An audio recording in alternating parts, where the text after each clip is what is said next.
ॐ श्रीमद्वाल्मीकिरामायणे युद्धकांडे एकोनचत्वारिंशः सर्गः। वानरों सहित श्री राम का सुवेल शिखर से लंकापुरी का निरीक्षण करना। तां रात्रिमुषितास्तत्र सुवेले हरियूथपाः लंकायां ददृशु वीरा वन्यान्युपवनानि च। वानर यूथपतियों ने वह रात उस सुवेल पर्वत पर ही बिताई और वहाँ से उन वीरों ने लंका के वन और उपवन भी देखे। समसौम्यानि रम्याणि विशालान्यायनातानि च दृष्टिरम्याणि ते दृष्ट्वा बभूवुर्जात विस्मयाः। वे बड़े ही चौरस, शांत, सुंदर, विशाल और विस्तृत थे तथा देखने में अत्यंत रमणीय जान पड़ते थे। उन्हें देखकर उन सब वानरों को बड़ा विस्मय हुआ। चंपकाशोक बकुल शाल ताल समाकुला तमाल वन संछन्ना राग नागमाला समावृता हिंतालैरर्जुनैर्नापीः सप्तपर्णैः सुपुष्पितैः तिलकैः कर्णिकारैश्च पाटलैश्च समन्ततः शुशुभे पुष्पिताग्रैश्च लतापरिकतैर्द्रुमैः लंका बहुविधैर्दिव्यैर्यथेन्द्रस्यामरावती।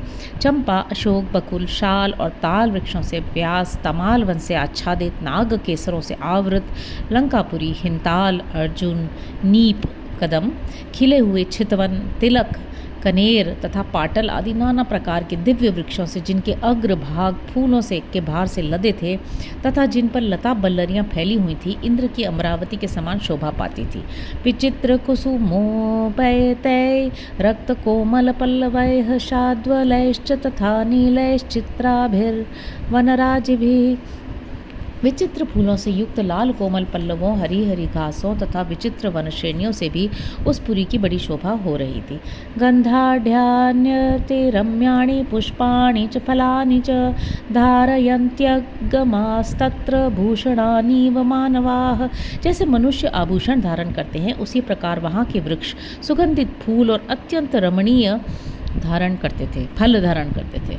तच्चैत्र संकाशं मनोज्ञं नंदनोपमं वनं सर्वतुर्कं रम्यं शुशुभे षट्पदायुतं। चैत्र रथ और नंदन वन के समान वहाँ का मनोहर वन सभी ऋतुओं में भ्रमरों से व्याप्त और रमणीय शोभा धारण करता था। दात्यूह कोयिष्टिबकैर्नृत्यमानैश्च बर्हिणैः ऋतं परभृतानां च शुशुवे वननिर्झरे। दात्यूह, कोयष्टि, बक और नाचते हुए मोर उस वन को सुशोभित करते थे। वन में झरनों के आसपास कोकिल की कूक सुनाई पड़ती थी। नित्यमत्त विहंगानि भ्रमरा चरितानि च कोकिलाकुलखंडानि विहंगाभिरुतानि च भृंगराजाधिगीतानि कुरस्वनितानि च कोणालकविघुष्टानि सारसाभिरुतानि च विविशुस्ते ततस्तानि वनान्युपवनानि च। लंका के वन और उपवन नित्य मत वाले विहंगमों से विभूषित थे। वहाँ वृक्षों की डालियों पर भौरे मंडराते थे। उनके प्रत्येक खंड में कोकिलाएं कुहू कुहू बोला करती थी, पक्षी चहचहाते रहते थे, भृंगराज के गीत मुखरित होते थे, कुरर के शब्द गूंजा करते थे, कोणालक के कलरव होते रहते थे और सारसों की स्वर लहरी सब ओर छाई रहती थी। कुछ वानर वीर उन वनों और उपवनों में घुस गए। हृष्टाः प्रमुदिता वीरा हरयः कामरूपिणः तेषां प्रविशतां तत्र वानराणां महोजसां पुष्पसंसर्गसुरभिर्ववौ घ्राणसुखोऽनिलः। अन्ये तु हरिवीराणां यूथा निष्क्रम्य यूतपाः सुग्रीवेणाभ्यनुज्ञाता लंकां जग्मुः पताकिनीं। वे सभी वीर वानर इच्छानुसार रूप धारण करने वाले उत्साही और आनंदमग्न थे। उन महातेजस्वी वानरों के वहाँ प्रवेश करते ही फूलों के संसर्ग से सुगंधित तथा घ्राणेन्द्रिय को सुख देने वाली मंद वायु चलने लगी। दूसरे बहुत से यूथपति उन वानर वीरों के समूह से निकलकर सुग्रीव की आज्ञा ले ध्वजा पताकाओं से अलंकृत लंकापुरी में गए। वित्रासयन्तो विहगान् ग्लापयन्तो मृगद्विपान् कंपयन्तश्च तां लंकां नादैः स्वैर्नदतां वराः। गरजने वाले लोगों में से श्रेष्ठ वे वानर वीर अपने सिंहनाद से पक्षियों को डराते, मृगों और हाथियों के हर्ष छीनते तथा लंका को कंपित करते हुए आगे बढ़ रहे थे। कुर्वन्तस्ते महावेगा महीं चरण पीडितां रजश्च सहसैवोर्ध्वं जगाम चरणोत्थितम्। वे महान वेगशाली वानर पृथ्वी को जब चरणों से दबाते थे उस समय उनके पैरों से उठी हुई धूल सहसा ऊपर को उड़ जाती थी। वृक्षाः सिंहाश्च महिषा वानरणाश्च मृगाः खगाः तेन शब्देन वित्रस्ता जग्मुर्भीता दिशो दश। वानरों के उस सिंहनाद से त्रस्त एवं भयभीत हुए रीछ, सिंह, भैंसे, हाथी, मृग और पक्षी दसों दिशाओं की ओर भाग गए। शिखरम तो त्रिकूटस्य प्रांशु चैकम दिविस्पृशम समन्तात् पुष्प संचन्नम महारजत सन्निभम। त्रिकूट पर्वत का एक शिखर बहुत ऊंचा था। वह ऐसा जान पड़ता था मानो स्वर्गलोक को छू रहा हो। उस पर सब और पीले रंग के फूल खिले हुए थे जिनसे वह सोने का सा जान पड़ता था। शतयोजन विस्तीर्णम विमलम चारुदर्शनम श्लक्ष्णम श्रीमन्महेच्चैव दुष्प्रापम शकुनैरपि। उस शिखर का विस्तार 100 योजन था। वह देखने में बड़ा ही सुंदर, स्वच्छ, स्निग्ध, कांतिमान और विशाल था। पक्षियों के लिए भी उसकी चोटी तक पहुंचना कठिन होता था। मनसापि दुरारोहम किं पुनः कर्मणा जनैः निविष्टा तस्य शिखरे लंका रावण पालिता। लोग त्रिकूट के उस शिखर पर मन के द्वारा चढ़ने की कल्पना भी नहीं कर सकते थे, फिर क्रिया द्वारा उस पर आरूढ़ होने की तो बात ही क्या है।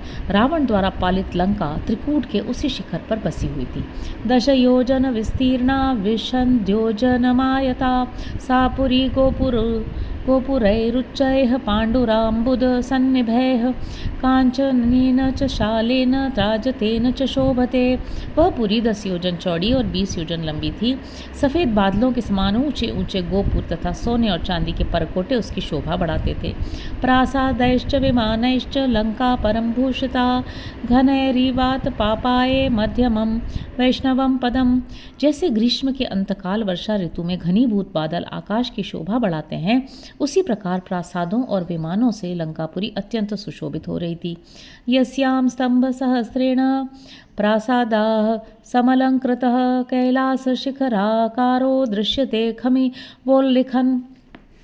उस पुरी में सहस्त्र खंभों से अलंकृत एक चैत्य प्रासाद था जो कैलाश शिखर के समान दिखाई देता था। वह आकाश को मापता हुआ सा जान पड़ता था। चैत्यः स राक्षसेन्द्रस्य बभूव पुरभूषणं शतेन रक्षसां नित्यं यः समग्रेण रक्षते। राक्षस राज रावण का वह चैत्य प्रासाद लंकापुरी का आभूषण था। कई सौ राक्षस रक्षा के लिए सभी साधनों से संपन्न होकर प्रतिदिन उसकी रक्षा करते थे। मनोज्ञां कांचनवतीं पर्वतैरूप शोभितां नाना धातु विचित्रैश्च उद्याने रूप शोभितां। इस प्रकार वह पुरी बड़ी ही मनोहर, सुवर्णमयी, अनेकानेक पर्वतों से अलंकृत, नाना प्रकार की विचित्र धातुओं से चित्रित और अनेक उद्यानों से सुशोभित थी।